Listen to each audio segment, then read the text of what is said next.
उत्तर प्रदेश, बिहारसह उत्तराखंड या 3 राज्यांना पावसाचा मोठा फटका बसतोय। उत्तर प्रदेशात रेल्वे रुळ आणि पूल पाण्याखाली जाण्याचं सत्र कायम आहे, तर उत्तराखंडमध्ये भीषण भूस्खलनाच्या घटना घडतायत।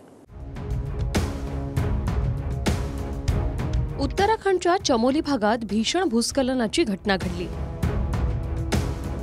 यामुळे जोशीमठ बद्रीनाथ महामार्ग बंद करण्यात आलाय।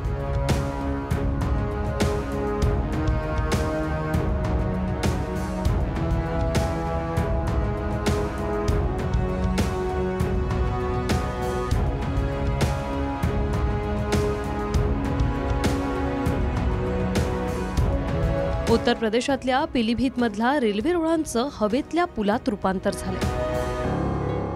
पावसामुळे रुळाखाली टाकलेला सारा भराव वाहून गेला। आता लोक त्याच रेल्वे रुळाचा पूल म्हणून वापर करतात। अशा रुळावरून रेल्वे वाहतूक धोकादायक असल्यामुळे या रुळावरची वाहतूक बंद करण्यात आली।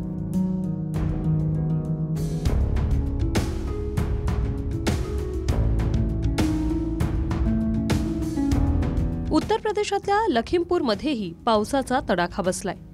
शारदा नदीला आलेल्या पुरामुळे इथला रेल्वे रुळ गायब झालाय। पूल पूर्ण पाण्याखाली गेल्यामुळे या भागातील रेल्वे वाहतूक विस्कळीत झाली।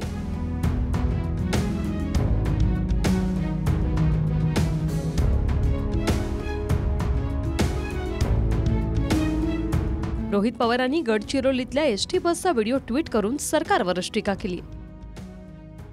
व्हिडिओत व्यक्तीनं केलेल्या दाव्यानुसार जवळपास प्रत्येक सीटवर पावसाचं पाणी या बसमधून गळत होतं। या बसमध्ये एकही सीट अशी नाही आहे बॅलन्स की जे गळत नाही आहे। असा महाराष्ट्र शासनाचा भोंगळ कारभार परत एकदा पुढे आलेला आहे। आपण बघू शकता सर्व प्रवासी हे एकदम उभे राहिलेले आहेत। या ठिकाणी छत्री घेऊन बसण्याची वेळ आलेली आहे बसमध्ये। हे बघा इथं खालती पूर्णपणे सीटा ओले झालेले आहेत। कोणत्या वर्गात आहे तो?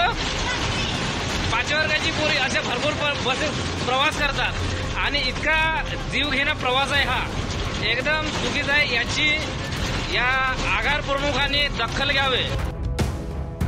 Bureau report TV9 Marathi.